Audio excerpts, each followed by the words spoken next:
বিসমিল্লাহির রহমানির রহিম। আসন্ন উপজেলা নির্বাচনে আমি নোয়াখালী কোম্পানিগঞ্জ উপজেলায় একজন চেয়ারম্যান প্রার্থী। আমার মার্কা টেলিফোন মার্কা।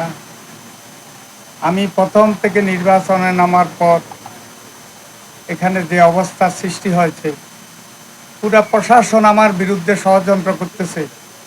আমার বিরুদ্ধে আপনারা তো সব জানেন, ঢাকা থেকে আমি হাইকোর্ট, সুপ্রিম কোর্ট সব কিছু শেষ করে গত বৃহস্পতিবার আমি এলাকায় আসি। 2 দিন কিভাবে আমি ভোট করবো, এর মধ্যে কোম্পানিগঞ্জের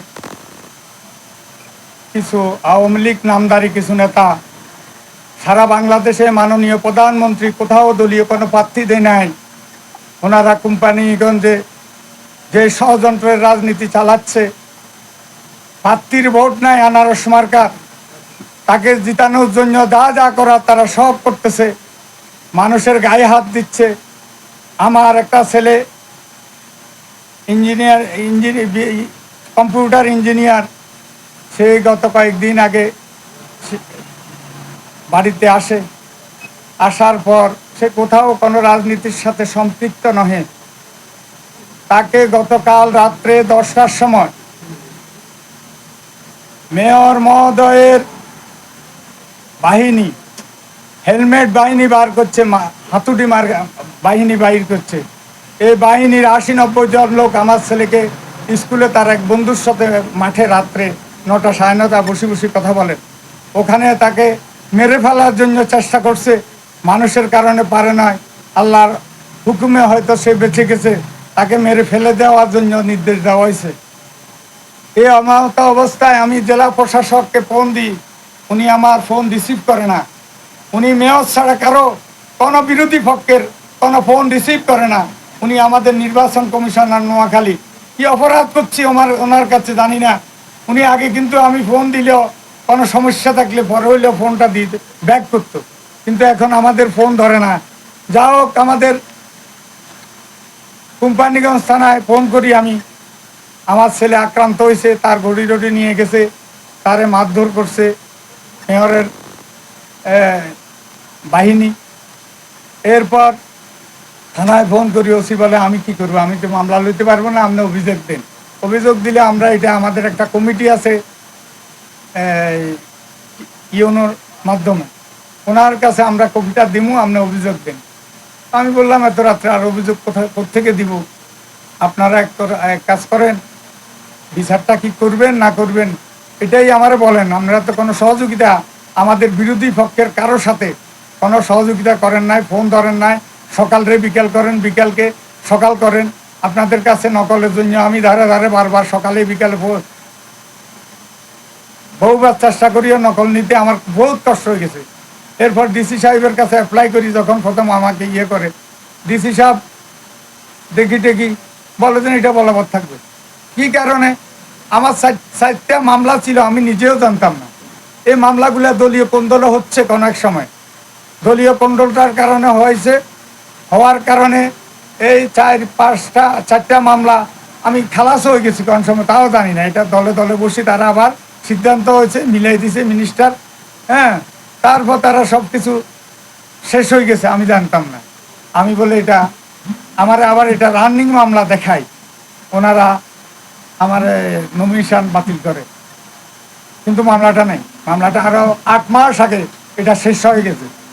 ওনারাই আবার, আমি জানতামও না, কোনোদিন হাজিরাও দিনে 4টা মামলা আমি জানতামও না টোটালি। দলে দলে হয়েছে, কি হয়েছে, আর মানে 100 মামলা হয়েছে, সবগুলি আবার তারা বসি 2 পক্ষ একসাথে সবগুলা উঠে নিয়েছে, কেউ হাজিরাও দেওয়া লাগে না। এই মামলা আমারে ফাঁসাই হাইকোর্ট থেকে আমারে সুপ্রিম কোর্ট পর্যন্ত পৌঁছাইছে। সুপ্রিম কোর্টের হাকিম বলে এটা কি মামলা, এটা তো সে বহুত আগে এটা খালাস পাই গেছে, এই মামলার এত বাড়াবাড়ি দরকার কি? আমার প্রতিপক্ষ আনারস মার্কা ফিফুল চৌধুরী বাদী হয়ে ওখানে বারবার, একবার হাইকোর্টে মামলা দেয়, একবার সুপ্রিম কোর্টে মামলা দেয় আমার বিরুদ্ধে, আমার এটা আবার বাতিল করার জন্য।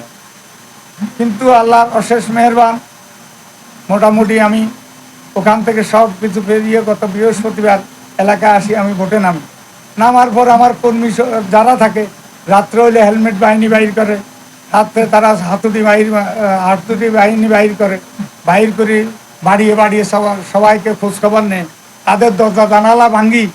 কালকে এখান দিয়ে এক ছেলে আছে, খোলা সাংবাদিক তো এদের, খোলা ছোটকালে খোলা মানুষের ইয়ে দিয়ে এখন চুরি করতো, রাত হইলে সব বদনা টদনা বাইরে যাওয়া হয়তো সব নিয়ে বিক্রি করতে হয়, এখন সাংবাদিক হয়েছে, বুঝছেন।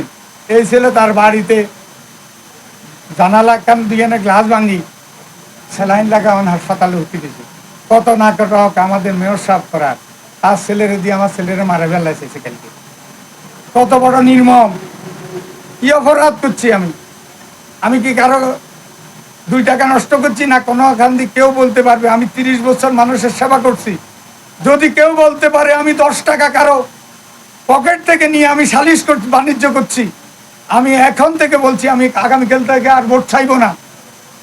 আপনাদের মাধ্যমে আমি ওনাদের আরো অপকর্মের কি বলবো, রোহিঙ্গা আওয়ামী লীগ চিনি, রোহিঙ্গা আওয়ামী লীগ, 2টা রোহিঙ্গা আওয়ামী লীগ এলাকায় করতো বিএনপি।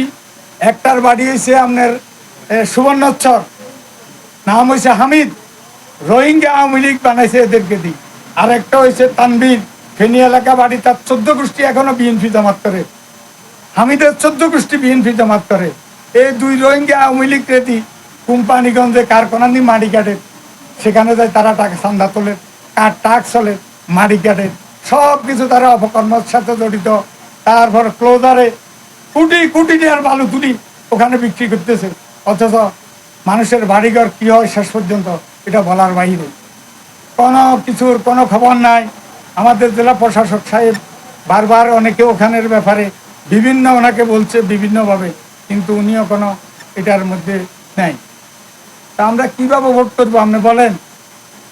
ওনাকে আমি ফোন দিছি, আমি মন্ত্রীর ভাই হিসাবে, উনি আমার ফোনটা অতীতে ধরতো, ফরদি হলেও ব্যাক করতো, কিন্তু আমার ছেলেরে মারার জন্য তারা ফায়তারা করছে, কিন্তু আল্লাহর হুকুমে মারতে পারে নাই।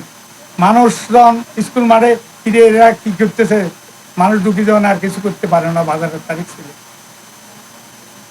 তারপর বিভিন্ন জায়গায় অপকর্মের সাথে 2 ছেলে, আরেকটা হয়েছে রাসেল 6 নম্বর ওয়ার্ডের কাউন্সিলর, শুনতেছি মানে একটা মামলা আছে 6 বছরের সাজাপ্রাপ্ত আসামি, সেই বুক ফুলায় কাজ করে আজকে মাঠে গিয়ে, বুঝছেন। বুক ফুলায় মানুষের ফিডের ফাড়ের ইয়ান্দি সানুমিয়াগো বাড়ির মোহন, সেই কীভাবে হুমকি হামকা, আগে 24 ঘন্টা আমার এখানে 2 নম্বরই কাম করতো, সব বেচা বিক্রি করে খাইতো আমার তলে দিক। এখন আমি খরচ হয়ে গেছি, এখন উনি ওইদিকে টাকা হয়েছে ভালো, তো 20 কোটি টাকা খরচ করেন, আমি তো আমার কর্মীরা একটা টাকাও দিতে পারছি না।